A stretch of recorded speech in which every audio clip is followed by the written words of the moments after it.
Hello, everyone, and welcome back to the Supplier Diversity Spotlight series. My name is Lise Gamble, and in celebration of Women's History Month, we have here today Meryl Kennedy with Kennedy Rice Mills, who's going to share a little bit about Women's History Month and our organization. So, thank you for being here again. And can you tell us about your role and what your organization is about? Absolutely. And Elise, thank you for having me. What an honor, especially in the celebration of Women's History Month. So I'm the founder and CEO of Kennedy Rice Mill, and actually Four Sisters Rice. And so, how does Kennedy Rice Mill celebrate Women's History Month, and why is it important to reflect on the contributions of women in the workforce? Well, for me personally, I celebrate Women's History Month daily. When I think back on some of the accomplishments of our company and then launching the Four Sisters brand with my sisters, I'm really reminded of the vision from the very beginning, and that is take a small grain and make a big difference in the world. And we really feel like it's our responsibility to be change agents for our community, for our employees, and for our customers. And it's not very often, I don't know, at least if you've seen a lot of us, but there's not very many women leading, big, large scale agricultural businesses. And so if we can be that change agent and then people can say, wow, she can do it, so can I'm extremely proud of that. So I think Women's History Month is a perfect time to reflect back on all the other accomplishments that women did to put us in this place today. So super proud of that. Absolutely. And to go on that, can you describe your experience as a woman in a leadership position? And what are some obstacles you face as a female president of this company? Elise, being a woman in agriculture can be very challenging at times, but I think it's just hard for many people to wrap their head around, wait, that she does that really, right?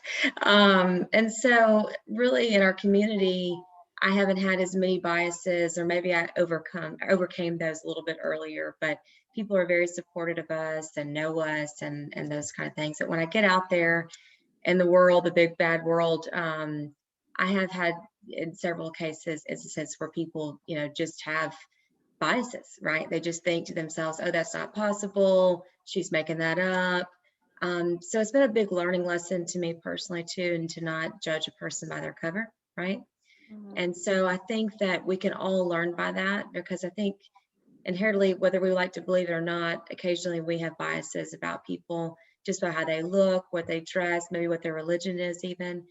And I really feel like diversity is about breaking down those barriers, breaking down, that a person might look a certain way or might talk a little bit funny, those kind of things.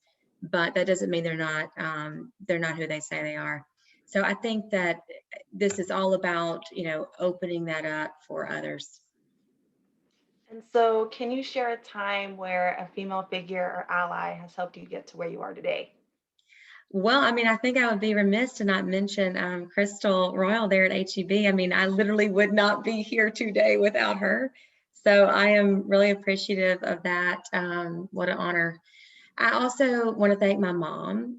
I don't know about you, but I'm sure that every female has another female role model, whether it be their mother or another, inspirational woman in their lives. But she's my biggest, she's my biggest fan. So I really appreciate that. Deborah Quaid at Kellogg's, we would not be a certified woman-owned business without her. She was phenomenal. She's really my hero in this space of women-owned businesses, and the encouragement she's given me has been great. My sisters are putting up with my crazy entrepreneurial spirit. I mean, what in the world would I do without them? And then last but not least, my girlfriends. I'm very blessed. I have some really good girlfriends that either, whether or not they work or just work in the home, we all support each other. And I'm really blessed because I don't know about you, but women do struggle at times to find good friends. And right now I have some really good ones. So very appreciative of that. Absolutely. Finding allyship and support is going to be what helps us get through the day, you know? Absolutely. And so, my last question for you would be, how do you continue to support women in agriculture and farming? And do you have a message to the women watching now? Yeah, I feel like I do have a message for the women watching now. The biggest thing I think I can do personally is just be that change agent. So I really never saw myself, leading by example or as a change agent until a few years ago. And when I first started, honestly, I really didn't know what a woman in agriculture was supposed to look like. You have these ideas of these jobs that you're going to do in your life, and you have all these role models kind of lined up, what you're supposed to wear, how you're supposed to act, those kind of things. And there really wasn't anybody like me. And so, over time, I realized how many people were actually watching us, and not just myself, but our entire company, right? The people that are around me were embracing me. I mean, that's a big thing too, right? Other people respect other people in your organization. And when they respect you, it becomes, a bigger kind of movement. And so, more and more young women and women in general started applying to work for us, which I thought was exceptional. I kind of looked around and I was like, wow, like we're not even having to find women, like they're finding us, which I thought was really awesome. Several men in the community and just friends of mine started reaching out to see if I would do internships with their daughters, that they might be interested in agriculture. So all of a sudden it wasn't just the women, it was their fathers and other men in the community that said, I think that I know this girl that would actually do this. Would you mentor her? Which I thought was unbelievable.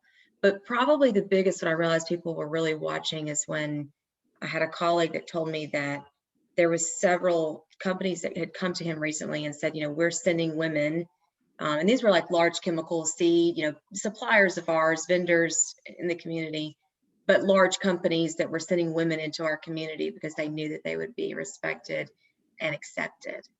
And I literally I started crying, because I never knew that I was making that big of an impact. So the message I have is that sometimes you have to lead by example. There's not always going to be a role model, and sometimes you have to be that change agent, right? So be the change in the world you want to see, and the world starts to follow. So that's my message. I love that. That aligns with our Be the Change campaign right now at HEB. And, being a women owned organization, you are paving the way for young women leaders to figure out, is agriculture for them to be respected, to learn. So That's thank right. you for all that you do, Meryl. And thanks for being here. And also thank you, partners, for joining us on this episode of our Supply Diversity Spotlight series. For more information on SD, visit our page on PartnerNet or email supplydiversity@hb.com. Thank you again, Meryl. Thank you. Have a great day.